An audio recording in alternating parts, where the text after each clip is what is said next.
Ya, jadi tadi ada sedikit kendala ya karena untuk connect ke internet ke TV-nya tidak bisa connect. Nah, di pertemuan ini kita akan mencoba membahas nanti jika ada pertanyaan atau ada yang mau didiskusikan, nanti bisa memberikan pertanyaan. Apa yang akan dibahas atau yang diceritakan? Yang pertama adalah perpindahan panas yang terjadi secara konveksi. Di pertemuan-pertemuan yang lalu atau pertemuan sebelumnya itu sudah membahas mengenai perpindahan panas secara konduksi. Jadi nanti kita akan bahas sampai UAS ya, itu sampai di perpindahan panas yang secara radiasi. Nah, di topik ini membahas mengenai perpindahan panas secara konveksi. Secara prinsip yang paling mendasar antara panas yang terjadi dengan konduksi dengan konveksi itu adalah media yang digunakan. Jadi pada saat penggunaan panas yang dipindahkan terjadi secara konveksi ialah menggunakan medianya adalah fluida, bisa fluida cair atau fluida gas. Nah, karena menggunakan fluida berarti harus mengetahui atau mengenal ya karakteristik fundamental sifat dari fluida tersebut. Seperti misalnya bagaimana turbulen atau aliran laminar flow memberikan kontribusi terhadap distribusi panas yang diberikan. Kemudian berapa besar nilai H atau yang biasa dikenal dengan nama koefisien konveksi itu juga perlu diketahui karena antara fluida yang berbeda jenisnya berbeda juga nilai koefisien konveksinya. Sebelum masuk ke situ, kita akan coba menceritakan sejenak mengenai istilah yang namanya boiling. Boiling ya. Untuk boiling ini sudah ada yang bisa tahu kira-kira apa boiling? Ada yang pernah mendengar ada kata?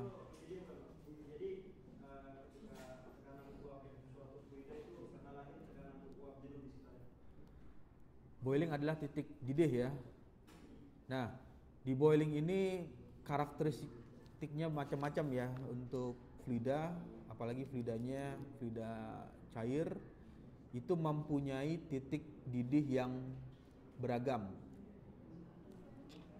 Kemudian seperti apa gambar dari boiling? Boiling itu ya ilustrasinya seperti ini. Jadi ada gelembung. Gelembung ini terbentuk karena ada panas. Jadi kalau misalnya nggak ada panas ya nggak mungkin juga ada terbentuk gelembung atau ada sirkulasi. Pernah ada nggak melihat air yang mendidih tanpa dipanaskan?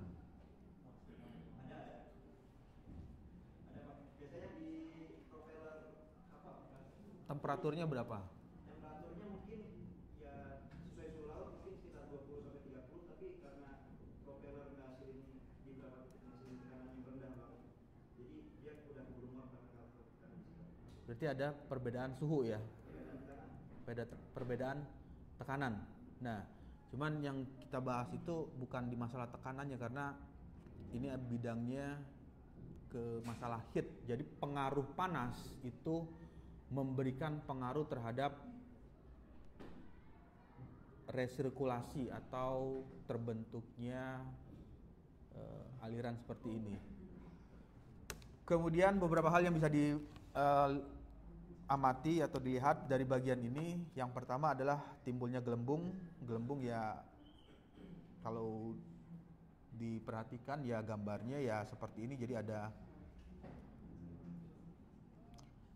semacam bola-bola kecil ya. Bola-bola kecil ini keluar yang awalnya dari bawah, kemudian keluar dan pecah. Nah, itu adalah bubble. Gelembung yang naik ke permukaan. Gelembung ini isinya uap air yang terbentuk di bagian ini yang yang perlu di highlight ya, terbentuk karena akibat adanya pemanasan. Beda dengan yang tadi, kalau propeller keluar juga gelembung tapi bukan dihasilkan oleh atau ditimbulkan oleh panas, tapi karena ada perbedaan tekanan, ada propeller yang bergerak juga menghasilkan gelembung. Lalu yang berikutnya adalah aliran ini bergerak secara konveksi, artinya panas tersebut mengalami perpindahan yang dibawa oleh udara, bersumber dari bawah ya, di bawah sini ada sumber heatnya, kemudian panas keluar dan panas tersebut membawa yang namanya gelembung. Lalu di bagian berikutnya ada uap air yang terlihat di atas permukaan. Uap ini terbentuk akibat penguapan air yang mendidih. Dikatakan mendidih itu ketika airnya sudah bergejolak ya, atau keluar. Kalau diilustrasikan ini ada resirkulasi di sini.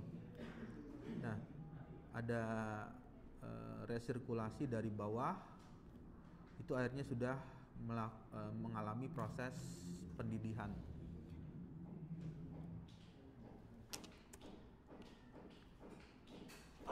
Lalu ada proses penguapan, umumnya ditimbulkan juga atau mengeluarkan yang namanya percikan ya, percikan uap air bisa saja keluar ke sini atau ke bagian dinding, di dinding sini. Ini juga bisa terjadi di bagian tersebut. Nah, proses boiling ini memberikan pengaruh atau memberikan karakteristik ya. Yang pertama, dengan adanya boiling, kira-kira ada yang tahu nggak apa yang terjadi atau perubahan yang terjadi di bagian atas ini?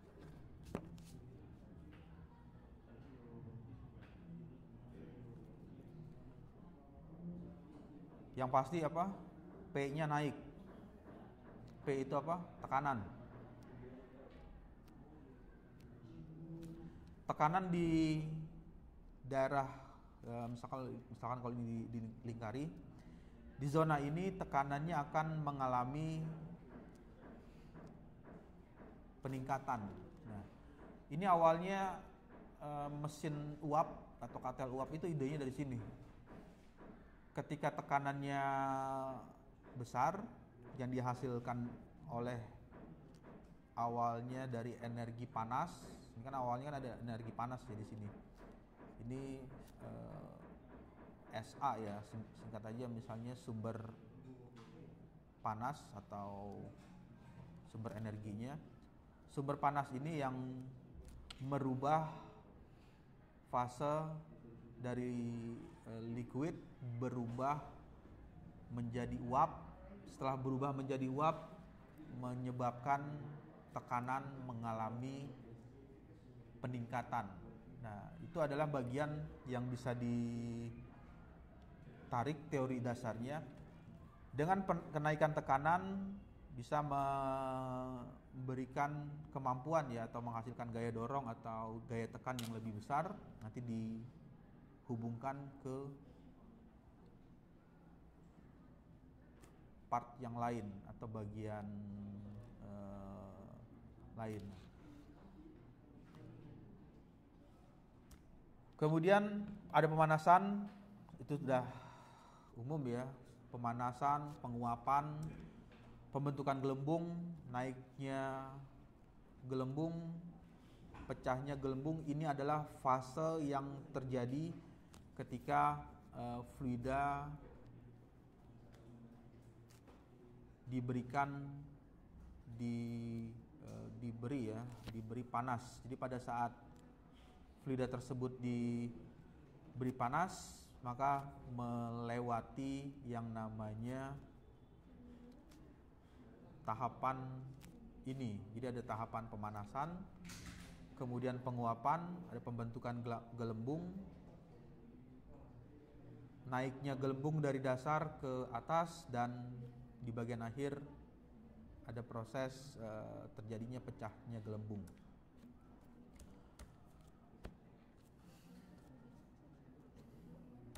Nah, kemudian bagian berikutnya ada pool boiling. Pool boiling ini merupakan kondisi di mana terjadi pendidihan pada permukaan yang terendam. Jadi kalau digambar, ini ada ilustrasi gambarnya seperti ini.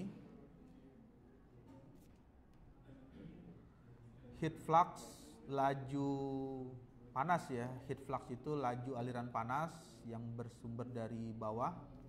Ini sumbernya dari bawah. Menyebabkan terjadi pendidihan pada permukaan yang terendam. Permukaan yang terendam di mana? Kalau dari gambar. Jadi yang paling mendidih dulu yang ini.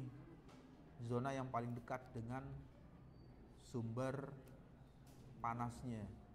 Ketika panasnya sudah di zona ini ya, di daerah ini sudah dikatakan tadi mendidih, baru nanti berpindah ke bagian lapisan berikutnya. Kemudian setelah ini mengalami pendidihan, baru nanti pindah ke atas. Jadi teorinya itu layer by layer, lapisan per lapis. Lapisan satu itu dekat dengan dinding ya, ini dinding atau wall. Kemudian lapisan berikutnya mengalami pindah lagi di lapisan kedua, ketiga, keempat, dan seterusnya sampai ke bagian paling atas permukaan. Baru yang tadi yang dilihat ada bubble ya, atau ada gelembung-gelembung yang keluar di bagian ini. Cairan ini tidak memiliki aliran keseluruhan dan perpindahan panas terjadi terutama melalui konveksi. Konveksi alami itu artinya ya berpindah panas yang ada di bagian ini nanti secara natural akan naik ke atas, kemudian juga akan naik terus ke atas sampai di bagian permukaan. Lalu apa yang bisa dilihat dari ciri dari pool boiling? Yang pertama, permukaan panas terendam seluruh di dalam cairan. Jadi permukaan ini terendam ya seluruhnya. Cairan tidak memiliki aliran external flow atau ada alat bantu misalnya menggunakan pompa atau menggunakan turbin dan lain sebagainya. Cairan ini tidak memiliki aliran paksa secara eksternal, melainkan terjadi adanya efek buoyancy. Buoyancy itu gaya apung. Bisa terbayang nggak gaya apung itu seperti apa?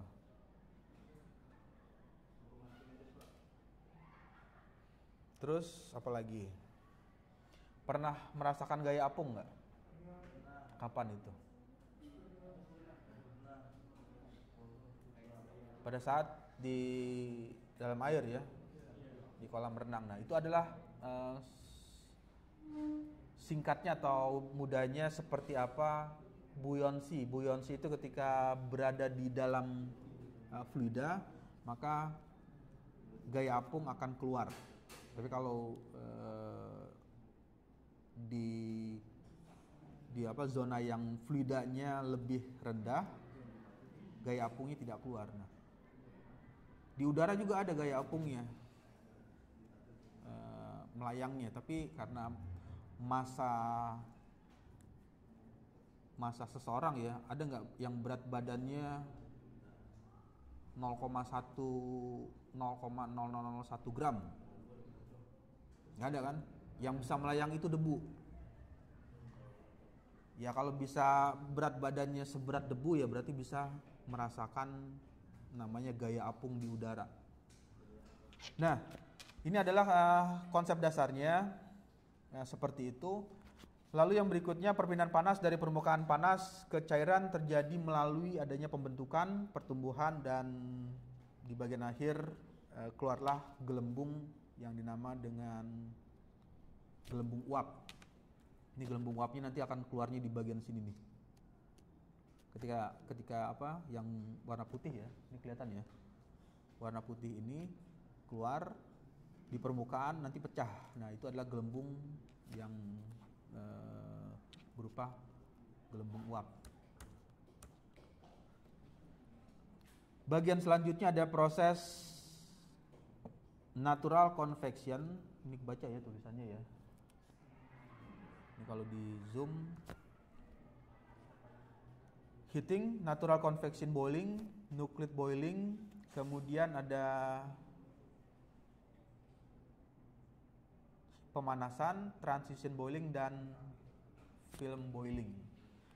Ada 4 tahap: natural, nuclear, kemudian transisi, di bagian akhir membentuk film ya. Film itu ya yang seperti ini. Nah, apa yang bisa dipahami dari bagian ini? Yang pertama adalah untuk kondisi free convection boiling atau natural convection ini, pada tahap awal perpindahan panasnya yang terjadi masih dalam kondisi yang rendah. Jadi ada di bagian ini zona yang pertama ya, zonanya masih panasnya itu masih rendah, belum secara keseluruhan di bagian ini panas dari fluidanya mengalami pemanasan, tapi di bagian sini, di bagian yang lingkari panasnya, permukaan panasnya masih rendah. Cairan yang bersentuhan langsung dengan permukaan panas akan sedikit memberikan kenaikan panas, kemudian bergerak ke atas karena ada gaya apung yang digantikan oleh cairan yang lebih dingin. Kemudian yang berikutnya,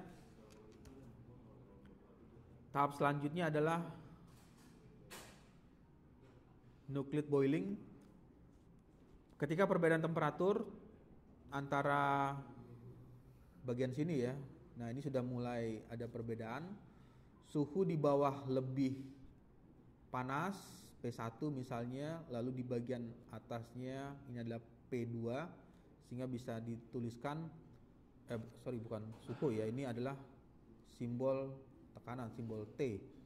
Berarti kalau suhu simbolnya adalah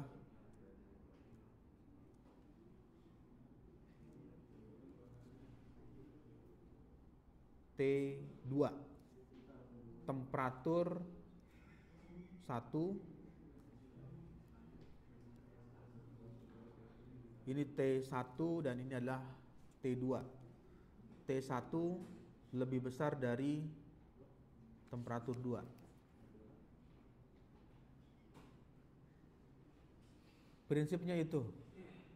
Jadi permukaan yang di bawah harus lebih panas dari permukaan yang di atas. Tapi kalau permukaan di atasnya sudah stabil ya, berarti nanti panas yang akan dipindahkan dari atas ke bawah itu sudah tidak mengalami perpindahan lagi.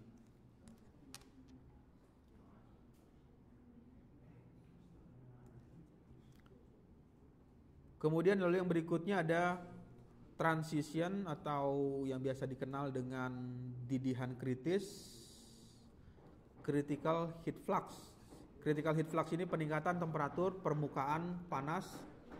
Jumlah dan ukuran gelembung yang terbentuk juga akan meningkat. Pada titik tertentu, gelembung uap dapat membentuk lapisan yang menyelimuti permukaan panas. Jadi di bagian itu akan menyelimuti permukaan panas.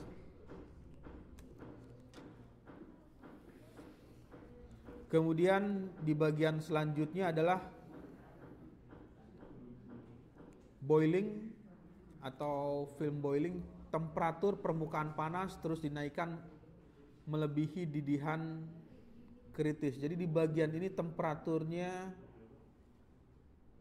melebihi kondisi titik didih. Jadi kalau ini adalah fluidanya air kan mendidih pada suhu berapa? 100 ya. Nah, di bagian ini suhunya melebihi suhu 100. Nah, ketika suhunya melebihi titik didih, maka akan terbentuk namanya lapisan ini, lapisan didihan atau lapisan film ya. Jadi layer baru nih ada di bagian ini lapisannya. Ini akan berbeda dengan lapisan di atasnya. Jadi ada boundary layer untuk panas, boundary layer lapisan batas untuk panas yang terjadi secara konveksi. Oke, sampai sini ada yang mau ditanyakan nggak? Bisa dipahami ya karakteristik dari perpindahan panas yang terjadi secara konveksi, artinya menggunakan fluida.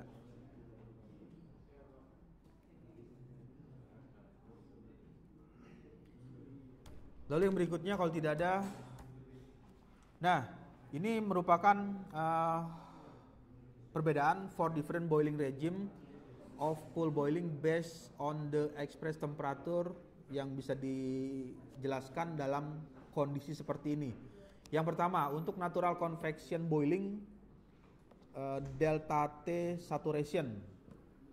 Delta T saturation itu perbedaan suhu.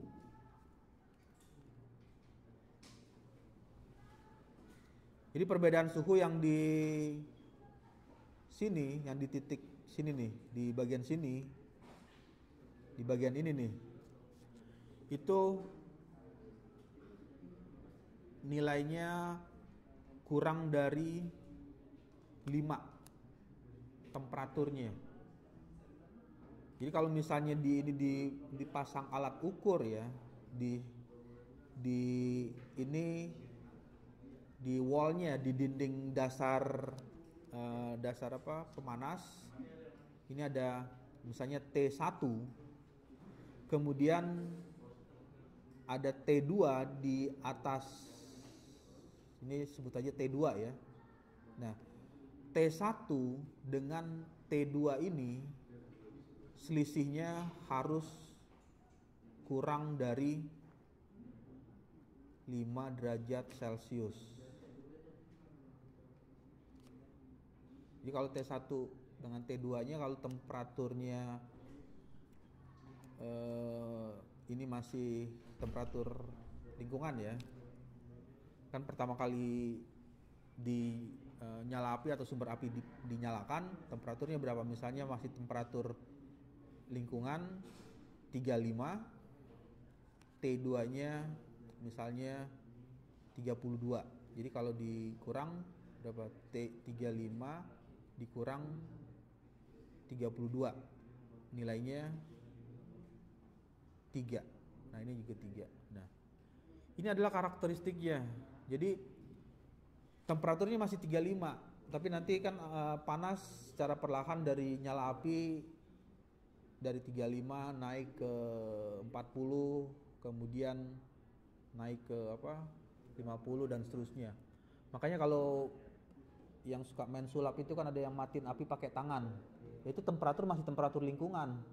Tapi kalau megangnya lama, misalnya 1 jam aja megang, kalau nggak melepuh tangannya. Nah, itu adalah ilusi dari ya ilmu fisika. Jadi kalau misalnya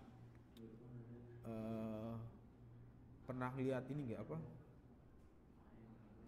kuda lumping nyemburin asap api ya, itu kan singkat waktunya.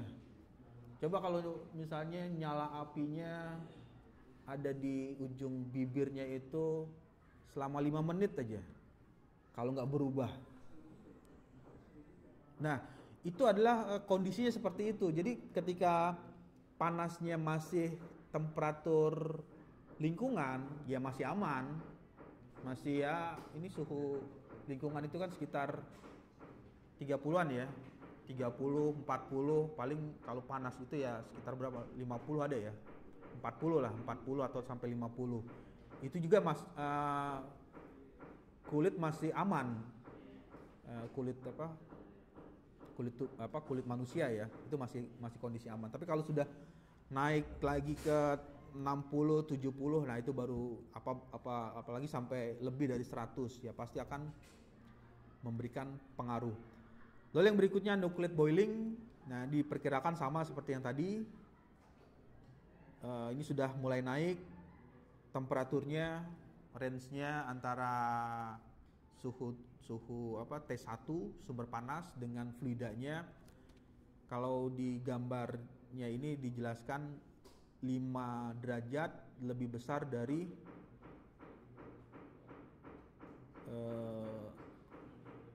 range-nya berarti 6, 7, 8 titik-titik sampai 29 derajat Celcius. Ini kondisi untuk yang nucleate boiling. Fluidanya apa? Ya fluidanya adalah air. Kemudian untuk transisi naik lagi. Nah, naiknya berarti ini sudah range-nya berapa nih kalau di bagian ini? 30 berarti 31, 32, 33, dan seterusnya sampai 199 ya derajat Celcius. Itu kondisi transition boiling. Karakteristiknya apa? Karakteristiknya ada mulai terbentuk ini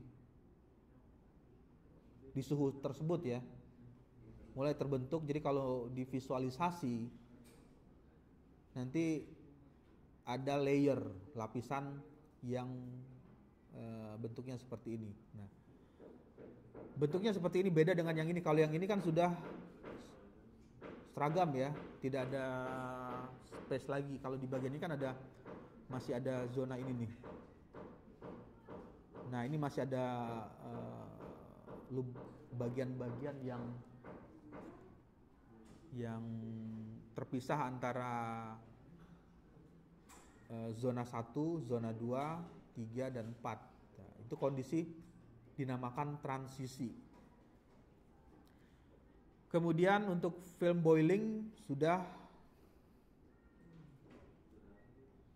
sama semuanya ya. Ininya jadi lapisannya tidak ada pembatas lagi, beda dengan transisi. Suhunya berapa? Suhunya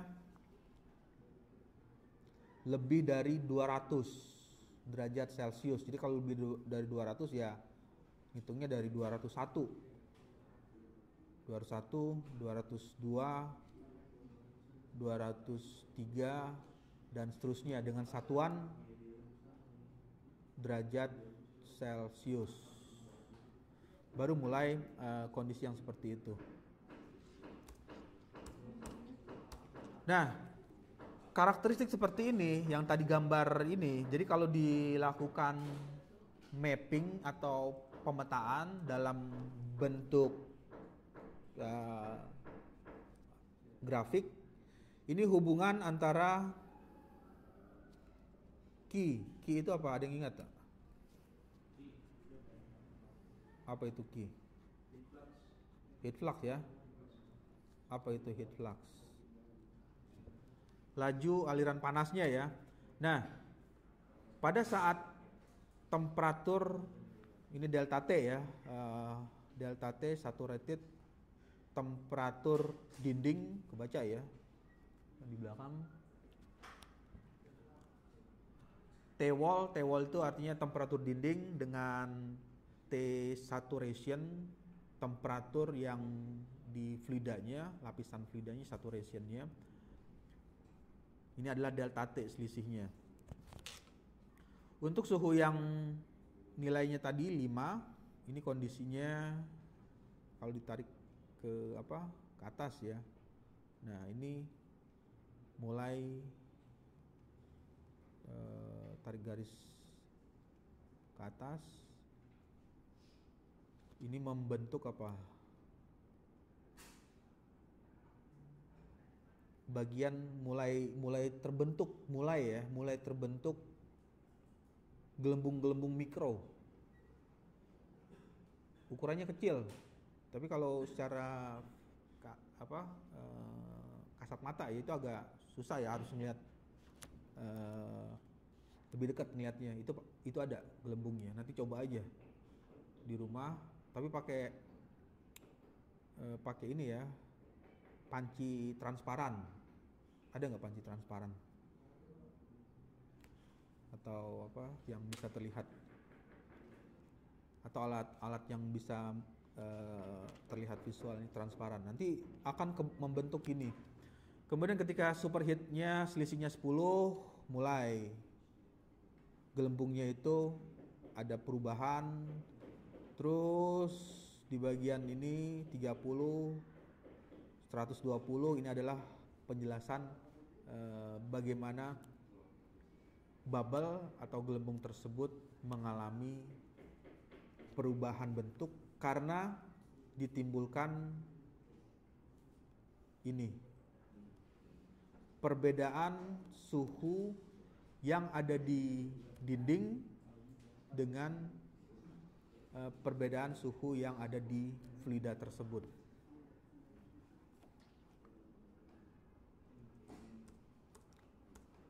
Ya, lalu yang berikutnya adalah ini penjelasan ya, nanti lebih cepat lagi karena waktunya sampai jam 3.30 ya. Untuk peak heat flux yang biasa disingkat dengan PHF merupakan nilai maksimum dari flux panas yang terjadi pada suatu permukaan.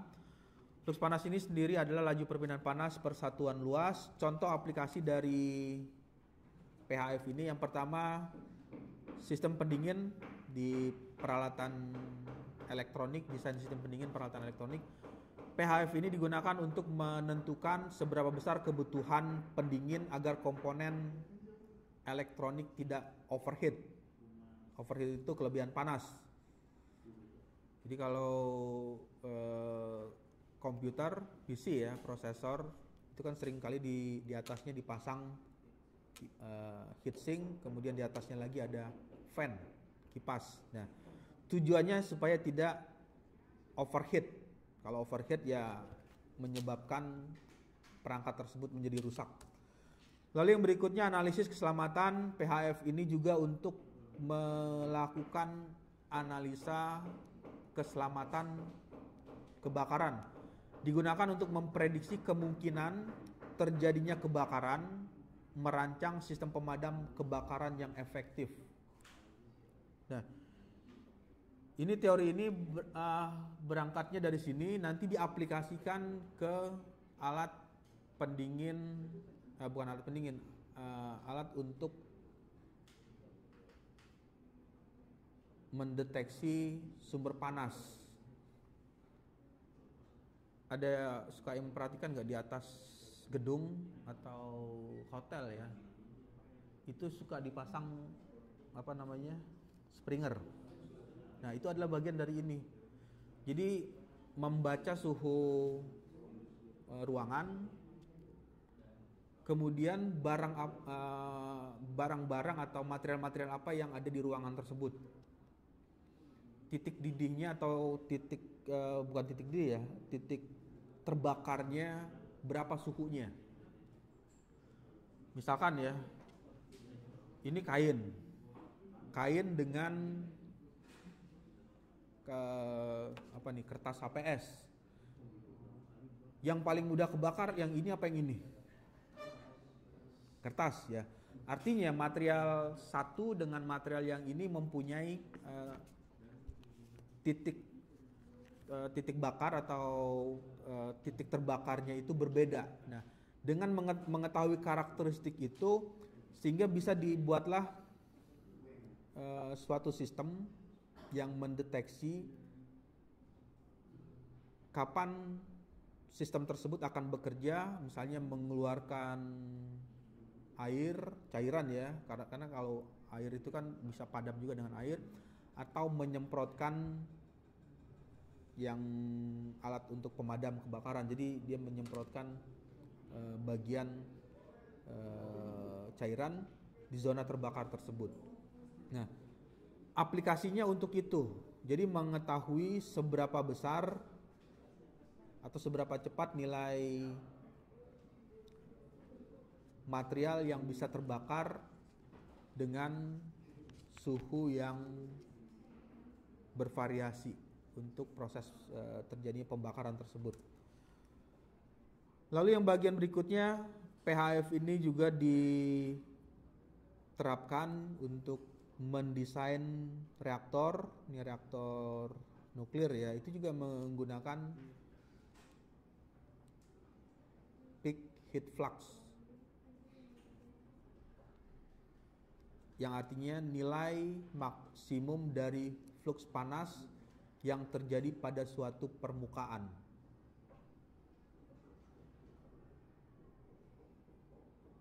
Terbayang nggak flux panas? Jadi misalnya ini media yang dirambat ya oleh panasnya. Ketika ada sumber panas di sini, panasnya kan merambat. Ini sampai sini berapa maksimumnya? Sampai ke zona yang berikutnya. Nah, itu adalah nilai PHF. Dengan mengetahui di titik ini panasnya berapa, nanti bisa mengkarakteristik apakah material tersebut akan terbakar atau tidak terbakar. Nah, dengan mengetahui itu ya, jadi nanti bisa mendesain untuk sistem yang fungsinya menghindari terjadinya kebakaran, kemudian mendesain ruang bakar atau desain, bagian ini ada desain reaktor ya, desain reaktor yang aman dan efisien.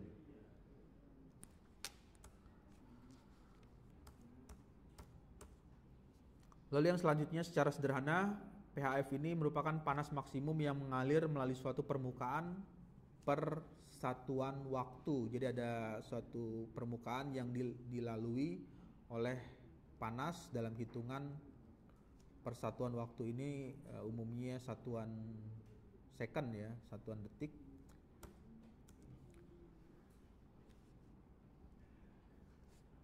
Lalu satuannya untuk PHF watt per meter persegi, berapa besar panas, dan watt meter persegi itu zona yang dilalui. Ini satuan ini ya, satuan SI ya. Kemudian ini British satuannya, BTU per feet kuadrat. Oke, ini dipercepat aja. Faktor yang mempengaruhi, yang pertama geometri yang mempengaruhi PHF ya. Pertama geometri material, kemudian kondisi batas, temperatur dari flux panas di permukaan, fluida yang dipergunakan, fluida air, fluida cair dengan fluida gas mempunyai PHF yang tidak sama. Jadi antara fluida cair dengan fluida gas mempunyai PHF yang tidak sama. Metode untuk menghitung PHF pertama dengan cara analitik menggunakan persamaan matematik. Kemudian bisa juga dilakukan simulasi menggunakan tools ya, software tertentu, atau melakukan pengukuran dengan cara diuji secara eksperimen. Jadi memasangkan sensor, diletakkan di alat ukur di sistem tersebut, nanti bisa diketahui nilai PHF-nya. Nah, ini merupakan gambar PHF. PHF-nya itu ya, peak heat flux. Ini kalau ini kelihatan nggak ini gambarnya, garisnya?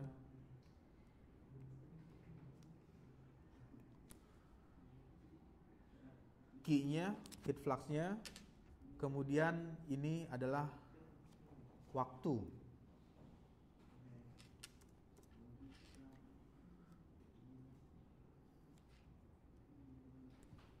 Jadi pada saat menggunakan fluida yang berbeda, itu mempunyai atau menghasilkan nilai PHF yang tidak sama ya, antara 1 misalnya 2, 3, lalu ini 4 dan 5. Nah, di bagian berikutnya adalah friction coefficient atau perpindahan panas yang terjadi secara konveksi. Ini kembali lagi ke teori yang tadi, boundary layer atau yang bisa disebut BL ya, boundary layer, lapisan batas. Friction coefficient terjadi karena ada gesekan antara fluida dengan dinding. Tapi yang dilihat ini perspektifnya itu adalah friction coefficient untuk perpindahan panas. Koefisien gesekan adalah ukuran gaya gesek fluida terhadap permukaan pada aliran yang diakibatkan oleh aliran ya. Alirannya itu mengalir dari kiri ke kanan. Kemudian berapa besar nilai CF? CF itu coefficient friction.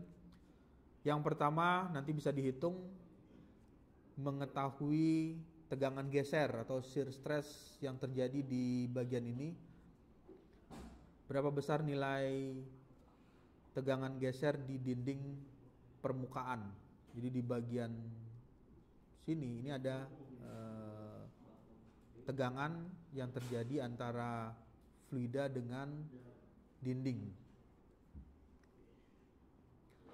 Kemudian nilai densitas fluida, kekentalan fluida ya, fluida yang kental dengan fluida yang cair, encer, ini mempunyai nilai koefisien friction yang berbeda.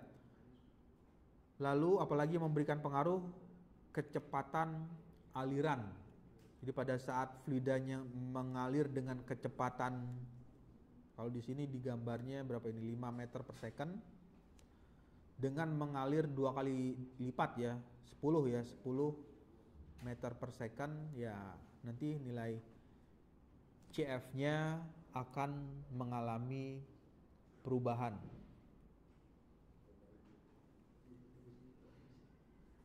Kira-kira kalau misalnya kecepatannya naik, CF-nya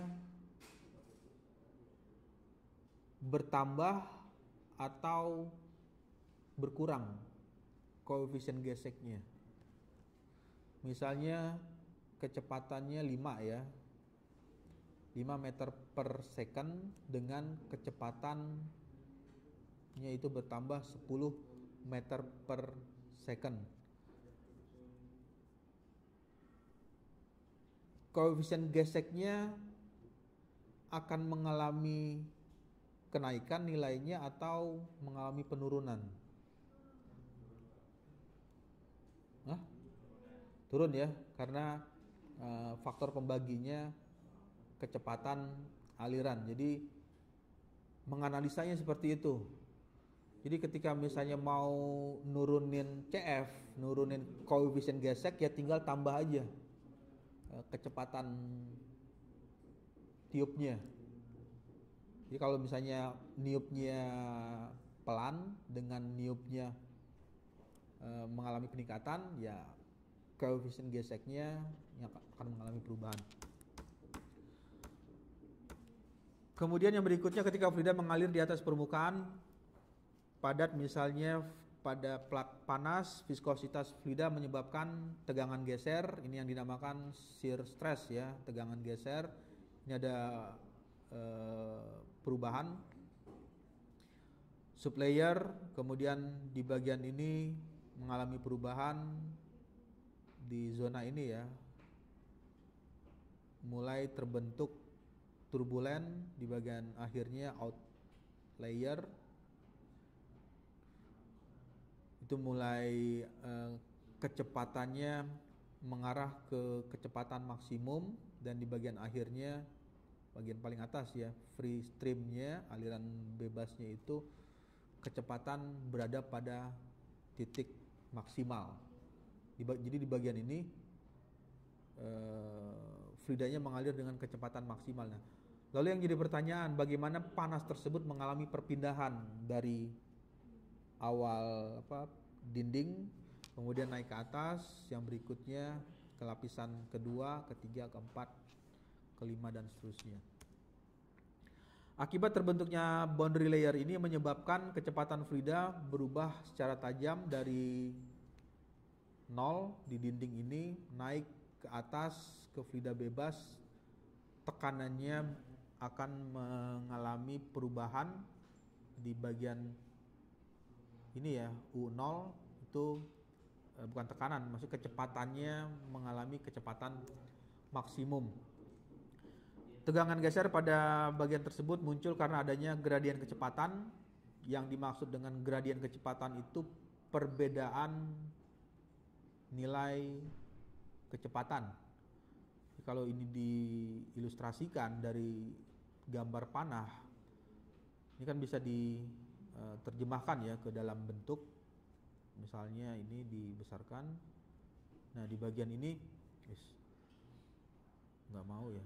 Ini kecepatannya 0 ya di bagian dinding sini. Terus ini naik 4, naik lagi 5, 6, 7, 8, 9, dan ini kecepatannya sama 9 meter per second. Jadi pada saat fluida tersebut bergerak dari kiri ke kanan, yang bagian bawahnya kecepatannya 0, kemudian bertambah.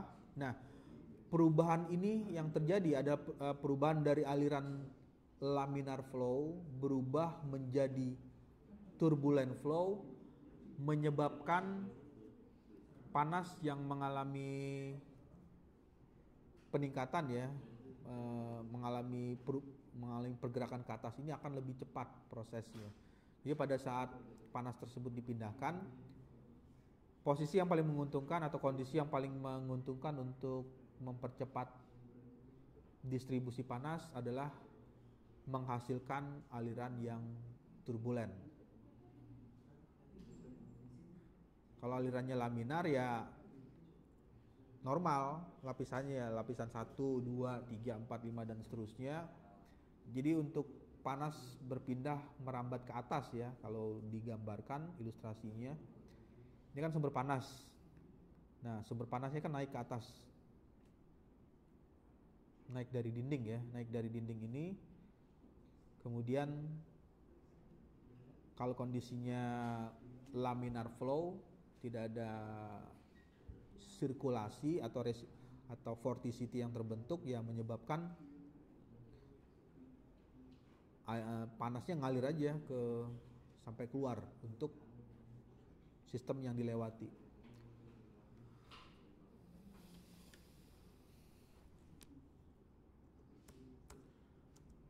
Kemudian yang berikutnya secara empiris dan fisik, ada korelasi kuat antara gesekan fluida dan perpindahan kalor. Keduanya terjadi di lapisan batas. Beberapa analogi klasik yang seringkali digunakan. Yang pertama itu analog Reynolds-Colbrump ya. Ini menceritakan fluidanya. Ini menceritakan tentang heatnya, panasnya, ada fluida dan ada panas.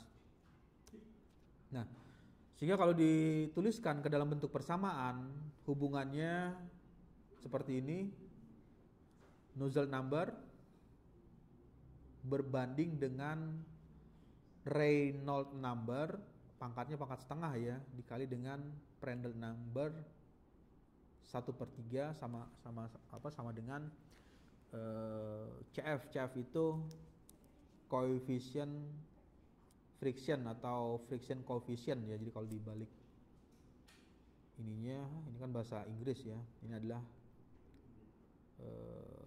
CF-nya, coefficient friction. Apa yang bisa didapat dari penjelasan teori ini? Yang pertama, jika gesekan fluida, ini dibesarkan ya, bisa baca. Yang pertama, jika gesekan fluida tinggi, CF besar, maka perpindahan panas juga tinggi. Perpindahan panas juga tinggi, H-nya besar. H-nya itu artinya apa? Koefisien konveksi mengalami peningkatan. Nah, ini yang dapatkan hubungannya ketika ingin menaikkan nilai H, koefisien konveksi, buatlah fluida tersebut dengan kondisi yang alirannya berubah menjadi aliran turbulen ya. Jadi dengan perubahan aliran turbulen menyebabkan nilai CF-nya, jika gesekan fluidanya mengalami perubahan.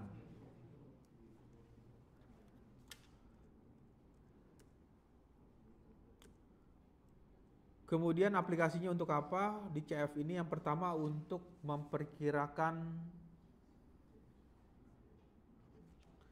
hilangnya energi mekanik untuk pressure drop, menentukan efisiensi perpindahan panas, lalu pada aliran turbulen CF lebih besar, lebih kuat atau nilainya jika dibandingkan yang alirannya laminar flow.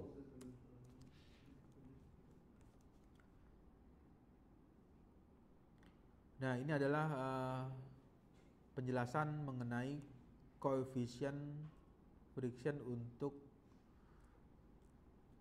perpindahan panas dengan kondisi alirannya itu laminar dan turbulen.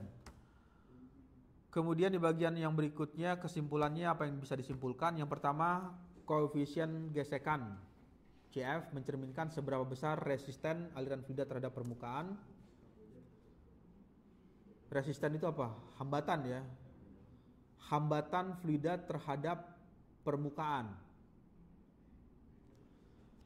Karena adanya perpindahan panas yang terjadi secara konveksi menyebabkan di dalam boundary layer yang sama dengan gaya gesekan, semakin besar CF, semakin besar laju perpindahan panas.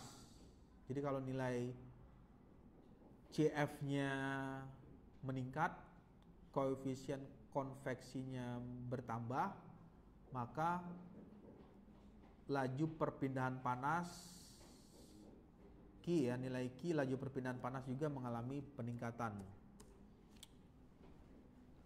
Ya, ini merupakan grafik untuk memahami hubungan antara CF friction convection dengan bilangan non-dimensional. Bilangan non-dimensionalnya RE, Reynolds number, karena menggunakan fluida ya. Fluidanya itu dikarakteristik apakah alirannya masuk dalam kategori laminar flow atau turbulent flow. Yang bisa dipahami dari gambar ini atau grafik yang dikeluarkan ini adalah untuk aliran misalnya Reynolds ya, Reynolds numbernya itu 10⁵. Ya, ini tinggal dilihat karakteristiknya pada saat RE-nya 100.000, maka nilai koefisien konveksinya ini. Kemudian jika kondisinya laminar flow ya, berarti 100.000 ya, ini tarik berarti koefisien friksinya ini. Nah, ada perbedaan nilai koefisien konveksi antara laminar flow dan turbulent flow. Kemudian yang selanjutnya merupakan bagian hubungan antara nilai CF, koefisien friction, nozzle number, dan H ini heat transfer coefficient. Berapa besar nilai koefisien perpindahan panas terhadap bilangan non-dimensionalnya itu Reynolds number. Jadi pada saat Reynolds number-nya divariasikan, ini nilai untuk misalnya untuk apa nih, nozzle number-nya mengalami perubahan. Kemudian nilai koefisien friksinya juga mengalami perubahan. Nah, itu adalah materi untuk Oke, kalau tidak ada pertanyaan, ini feedback dari perkuliahan di sore hari ini untuk mata kuliah perpindahan kalor dan massa. Yang pertama adalah yang pertama tadi sudah diceritakan bagaimana karakteristik air ya, mengenai fluidanya. Air memiliki titik didih sekitar 100 derajat Celcius pada tekanan atmosfer standar. Jika tekanan atmosfernya itu turun menjadi setengah dari tekanan atmosfer, berapakah titik didih air yang terjadi jika temperaturnya yang diukur dalam satuan derajat Celcius. Lalu yang berikutnya, fluidanya mengalami perubahan. Tadi menggunakan fluida air, ini menggunakan etanol. Etanol mempunyai titik didih 78,37 derajat Celcius dengan kondisi tekanan atmosfer standar. Jika tekanan atmosfer di lingkungan tersebut naik menjadi 2 kali tekanan atmosfer standar, jadi kondisi di lingkungan sekitarnya itu tekanannya mengalami peningkatan 2 kali. Yang menjadi pertanyaan, berapakah titik didih etanol tersebut ketika terjadi kenaikan tekanan atmosfer? Kemudian H2O2 atau yang biasa dikenal dengan rumus kimianya hidrogen peroksida merupakan cairan yang digunakan dalam berbagai aplikasi. Jika titik didih hidrogen peroksida bernilai 150,2 derajat Celcius pada tekanan atmosfer standar, berapa titik didih pada tekanan yang lebih rendah, di mana tekanan uap untuk hidrogen peroksida hanya setengah dari tekanan atmosfer standar. Kemudian titik didih metan CH4, metana ya, ini fluidanya berupa gas metan CH4, mendidihnya aja minus 161,5 derajat Celcius pada tekanan atmosfer standar. Jika metana atau metan itu di bawah tekanan yang lebih tinggi dari tekanan atmosfer standar, bagaimana titik didihnya akan mengalami perubahan? Itu adalah pertanyaannya. Lalu yang berikutnya, fluidanya ini yang tadi berupa gas, ini menggunakan minyak kelapa. Berarti fluida liquid ya, cair, minyak kelapa. Memiliki titik didih, diperkirakan titik didihnya itu 177 derajat Celcius pada tekanan atmosfer standar. Jika diketahui tekanan atmosfer diturunkan menjadi 1/4 dari tekanan atmosfer standar, berapa titik didih minyak kelapa tersebut dalam satuan derajat Celcius. Kemudian yang berikutnya, jika suhu di dalam ruangan ya, udara, berarti kondisinya fluidanya itu adalah fluida udara, mempunyai kelembapan relatif 80%. Berapa suhu di mana condensation terjadi pada permukaan yang dingin, misalnya cermin. Jadi kalau di cermin itu kalau di pagi hari atau kondisinya temperaturnya lebih dingin, maka keluar embun ya di cermin. Nah, ketika permukaan tersebut memiliki suhu 15 derajat. Kemudian apabila udara di ruang tertutup memiliki suhu 30 derajat Celcius dan kelembapan relatifnya itu 60%. Berapa suhu yang diperlukan untuk mengembun pada permukaan kaca di dalam ruangan tersebut? Lalu pada suhu ruangan suhunya 20 Celcius dan titik embunnya 15 derajat. Kemudian suhu ruangan turun menjadi 15 derajat Celcius. Apakah kondensasi akan terjadi pada permukaan dingin seperti cermin? Lalu yang berikutnya misalnya ya, ini perumpamaan ya, ini kita ambil contoh misalkan di hari Senin pada pagi hari suhu keluar dengan temperatur 10 derajat Celcius dan kelembapan 90%. Jika permukaan sebuah benda memiliki suhu 5 derajat, apakah akan terjadi kondensasi pada permukaan tersebut? Jadi pada saat perubahan dari temperatur 10 derajat Celcius berubah menjadi 5 derajat Celcius, apakah terjadi kondensasi? Apa yang dimaksud dengan kondensasi? Kondensasi itu adalah pengembunan. Lalu yang selanjutnya, jika suhu udara di dalam ruangan, ini dalam ruangan 25 derajat Celcius dan suhu permukaan jendela di ruangan tersebut 20 derajat. Jadi ada perbedaan ya antara yang di dalam ruangan dengan di luar ruangan. Kemudian data ini diketahui mempunyai kelembapan relatif 70%. Yang menjadi pertanyaan, apakah terjadi kondensasi atau pengembunan pada permukaan jendela? Jadi kalau permukaan jendelanya ini berupa cermin, itu di bagian permukaannya apakah akan timbul kondensasi? Nah, itu adalah tugas mandiri ya untuk materi perpindahan panas yang terjadi secara konveksi. Oke, baik, kalau tidak ada pertanyaan mungkin ya. Oke, baik, semuanya assalamualaikum warahmatullahi wabarakatuh. Jadi di sore hari ini kita ketemu lagi di mata kuliah perpindahan kalor dan massa ya. Nah, ini merupakan materi yang nantinya menjadi bahan diskusi ya kalau misalnya ada yang mau ditanyakan.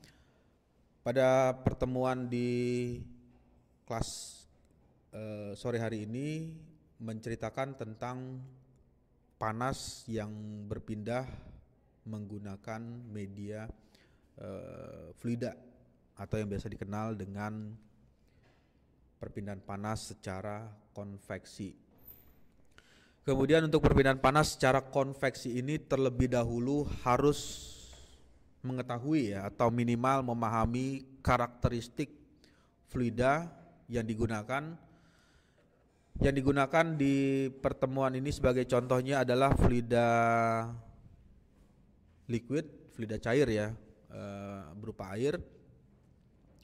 Fluida cair tersebut memberikan perubahan dalam arti perubahan fase dari fase cair bisa saja berubah ke dalam bentuk fase gas atau fase uap. Kemudian di bagian ini ada namanya tahapan fluida tersebut mengalami perubahan. Yang pertama ada kondisi titik didih atau yang biasa dikenal boiling point atau titik didih. Beberapa hal yang bisa diamati dari kondisi ini, yang pertama ada terbentuknya resirkulasi atau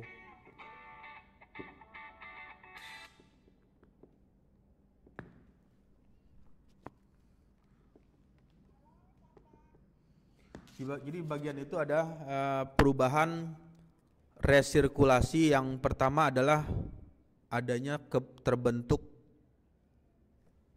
gelembung ya, ada terbentuk gelembung. Jadi terbentuk gelembung itu fungsinya untuk merubah fase dari cair berubah menjadi liquid, dari cair berubah menjadi fase uap. Nah, di bagian ini terjadilah gelembung, bubble, atau yang biasa dikenal dengan gelembung atau bubble. Banyak gelembung yang naik ke permukaan karena ada perbedaan suhunya di bawah, temperaturnya sebut saja misalnya ini adalah T1, dan di bagian atas dinding bawah alat tersebut adalah T2. Temperatur T1 lebih besar dari T2 menyebabkan gelembung, ini gelembung ya, gelembung naik ke permukaan air. Jadi permukaan airnya mengalami pergerakan yang dinamakan dengan keluarnya gelembung. Kemudian aliran ini bergerak dari bagian bawah ke atas. Air yang panas kurang padat artinya mengalami perubahan density. Density itu kepadatan ya, kepadatan yang ada di dasar dengan yang ada di permukaan itu mengalami perbedaan atau terjadi perbedaan. Karena terjadi perbedaan, di bawahnya density-nya mengalami perubahan menjadi kurang padat sehingga menyebabkan naik ke bagian atas. Ini yang menjadikan air tersebut terjadinya resirkulasi. Lalu di bagian selanjutnya adalah terjadi pembentukan uap. Uap air yang terlihat di atas permukaan air, uap ini terbentuk akibat adanya penguapan air yang mendidih. Nah, untuk proses sampai ke tahap mendidih ini artinya fluida tersebut sudah dalam kondisi boiling. Jadi fluidanya sudah mendidih. Di bagian paling atas akan keluar percikan, beberapa percikan air yang keluar dari panci. Bisa saja nanti airnya mercik ke dinding sini ya, ke dinding panci atau ke bagian ini. Nah, itu adalah bagian dari panas yang diberikan terhadap fluida air tersebut. Lalu yang tahap selanjutnya, jika nilai boiling ini cukup tinggi, misalnya temperaturnya sudah kondisi titik didihnya optimal, maksimal ya, kondisi maksimal. Kalau tadi di bagian ilustrasi tadi titik didihnya itu menuju ke kondisi maksimalnya. Boiling atau penguapan merupakan proses perubahan fase dari cair berubah menjadi gas. Proses ini terjadi ketika panas yang ditambahkan ke air menyebabkan molekul air bergerak lebih cepat dan timbulnya adanya vibrasi atau getaran. Jadi pada saat bisa dibayangkan ya, ketika panas mengalir melalui medianya fluida cair atau liquid, itu menyebabkan fluida tersebut mengeluarkan vibrasi, getaran antar partikelnya. Kemudian beberapa tahap dalam proses boiling. Yang pertama tahap pemanasan, sumber panas dari bawah ya, dari bawah sini. Lalu tahap penguapan, temperatur tertentu molekul air di permukaan air memiliki energi yang cukup untuk melepaskan dari ikatan dengan molekul lainnya dan berubah menjadi fase gas. Kemudian membentuklah bubble. Bubble itu gelembung atau bubble. Gelembung atau bubble di bagian itu akan terbentuk pada saat suhunya mengalami peningkatan. Lalu yang berikutnya ada tahapan selanjutnya, naiknya gelembung. Bagaimana naiknya gelembung itu? Diawali dari ada gelembung-gelembung kecil di bagian dasar permukaan wadah tersebut. Jadi kalau memperhatikan ketika memasak sesuatu, memanaskan air, gelembung pertama kali terbentuk di bagian bawah. Jadi gelembungnya terbentuk di bagian bawah, bukan dari misalnya dari udara masuk ke bagian ini ya, tapi mulai terbentuknya dari bawah. Nah, kenapa mulai terbentuk dari bawah? Karena adanya peningkatan suhu.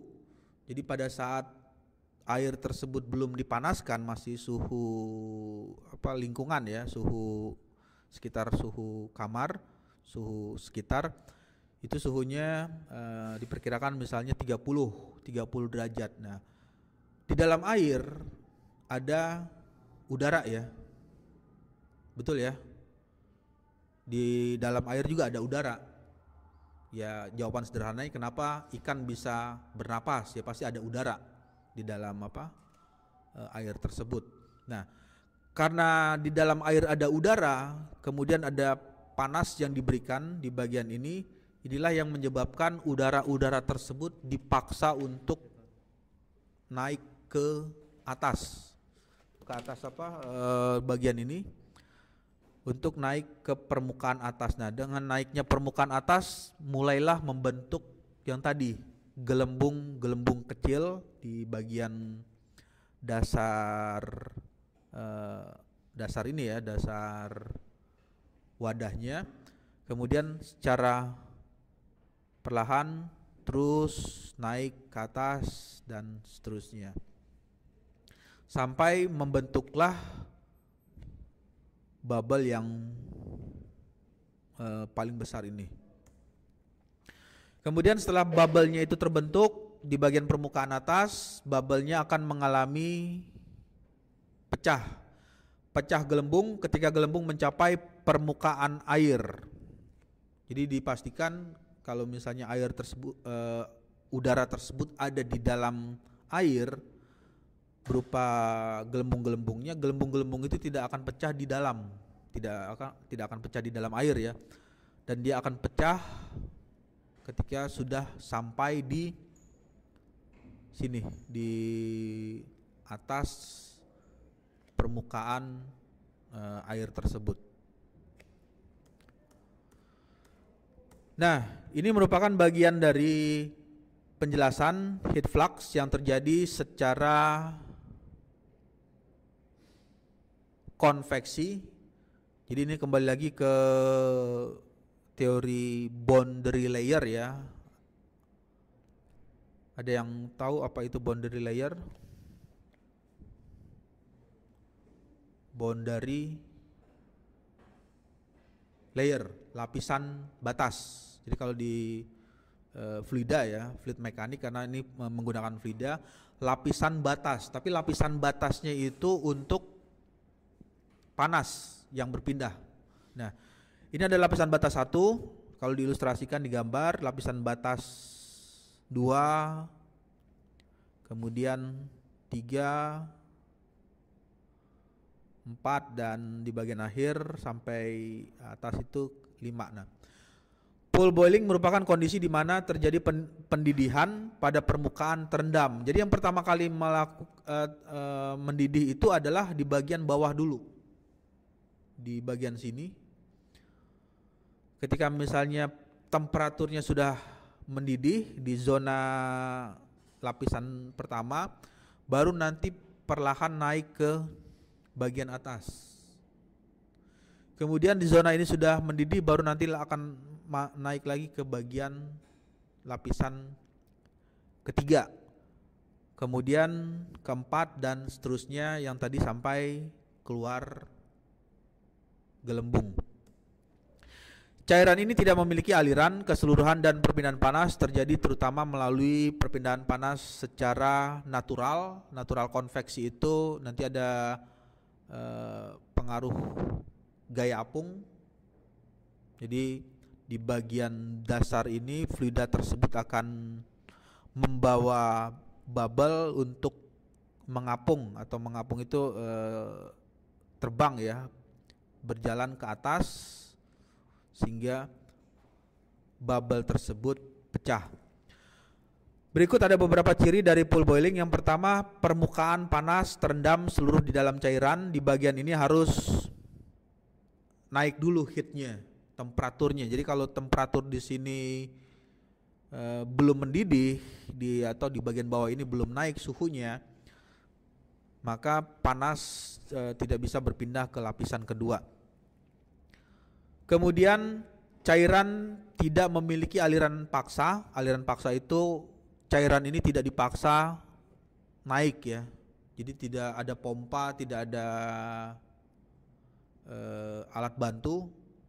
Yang terjadi adalah aliran tersebut secara natural yang diakibatkan karena adanya panas yang diberikan ya di bagian dasar ini.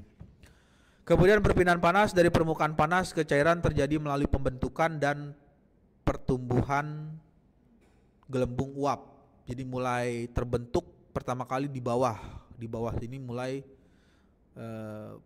gelembung yang pertama kali dibentuk itu ada di bagian bawah. Nah, gelembung-gelembung ini nanti bergerak ke atas.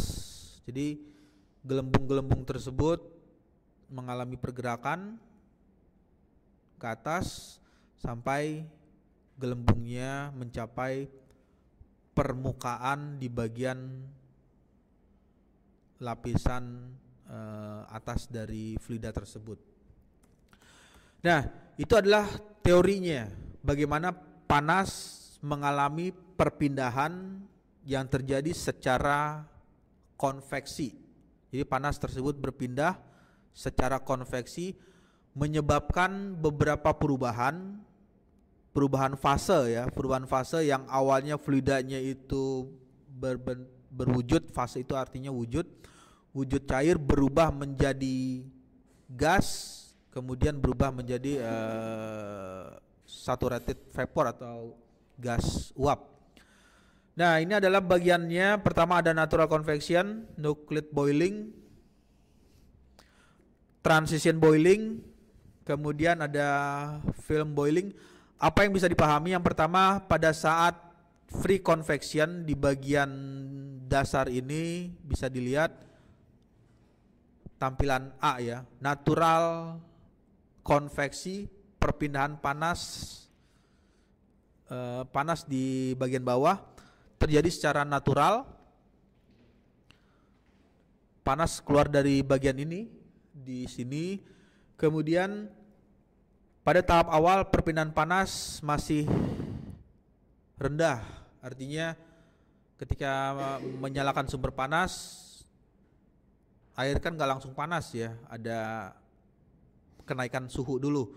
Yang awal suhunya 30 derajat, kemudian secara perlahan naik menjadi 32 derajat Celcius, 34, kemudian 35, 36, 50, 60, 70 dan mulai mendidih di suhu 100 derajat Celcius. Cairan yang bersentuhan langsung, cairan ini ada di sini cairan ya, di bagian ini yang bersentuhan langsung dengan dinding, ini namanya dinding panasnya. Dinding panas ini bergerak ke atas sehingga menyebabkan air tersebut mengalami perubahan atau pergerakan yang temperaturnya lebih dingin di atas, mulai secara perlahan ini naik ke atas. Nah, terjadilah resirkulasi air yang dari bawah naik ke atas, kemudian yang dari atas turun ke bawah. Bagian selanjutnya ada namanya fase kondisi ya, kondisi atau state ya, state atau keadaan. nucleate boiling ketika perbedaan temperatur antara permukaan panas dan titik didih cairan mengalami peningkatan. Gelembung uap mulai terbentuk pada titik tertentu di permukaan yang memiliki ketidaksempurnaan. Jadi permukaannya mengalami ketidaksempurnaan. Nah, taunya tidak sempurna dari mana? Di bagian ini permukaannya mengalami ketidaksempurnaan. Gelembung ini akan terus tumbuh dan pecah membawa cairan panas ke permukaan dan meningkatkan perpindahan panas. Nah, kalau diilustrasikan di gambarnya, di sini mulai permukaannya mengalami ketidaksempurnaan, itu mengalami perubahan. Yang awalnya suhunya masih keadaan normal ya. Kemudian di bagian sini permukaan dari fluida mengalami perubahan ya, pergerakan. Jadi ada semacam pergerakan yang di bagian sini.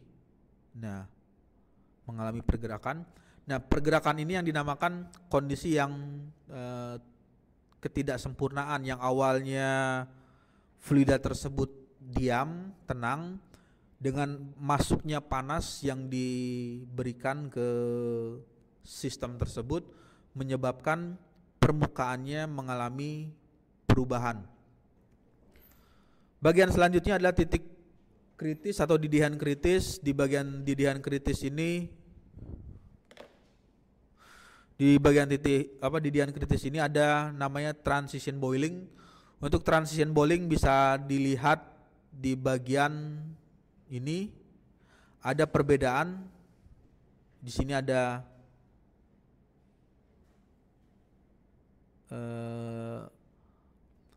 film mulai lapisan ya, lapisan yang berbentuk seperti ini, tetapi di bagian ini belum terbentuk di zona yang sebelahnya. Jadi kalau ini dilihat di bagian ini, nah ini belum keluar lapisan tersebut.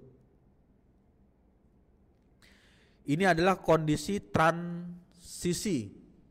Jadi kondisi transisi itu kondisi yang menjadikan antara lapisan ini, lapisan 1, 2, 3, 4 itu belum menyatu atau belum bergabung secara sempurna. Jadi belum membentuk secara sempurna.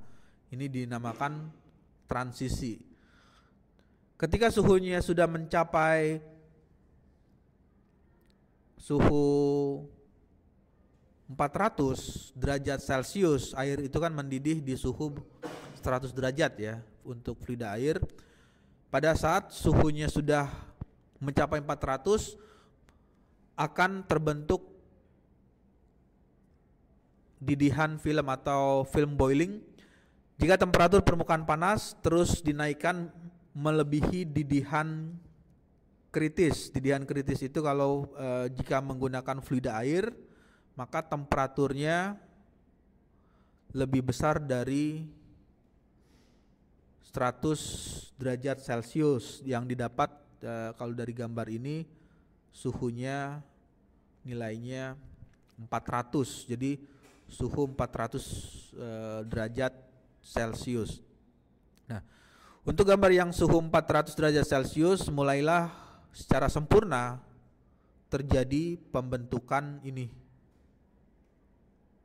Lapisannya terbentuk secara sempurna, artinya tidak ada pembatas lagi di bagian lapisan 1, 2, 3, 4. Jadi bagian 1, 2, 3, 4 itu tidak ada batas, bergabung secara sempurna. Nah, ini merupakan penjelasan yang menceritakan kondisi apa yang terjadi pada temperatur di bawah 5 derajat delta T ya. Ini delta T. Delta T itu artinya selisih temperatur T1 dengan T2. T1 dengan T2. Jadi kalau ini dinding bawahnya itu dinding sumber panas ya. Ini T1 dan dinding bukan dinding, maksudnya titik yang ada di sini, titik yang ada di dasar lapis di atas di dasar tempat tersebut T2 itu nilainya di bawah 5 derajat. Jadi kalau T1 dikurang dengan T2 nilainya di bawah 5, berarti misalnya suhu lingkungan ya, suhu lingkungannya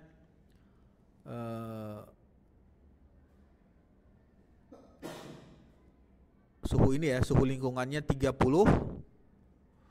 kemudian suhu pertama kali panas kan ketika dinyalakan sumber panasnya, suhu awalnya 32 dengan 30 selisihnya 2 ya, 2 derajat Celciusnya.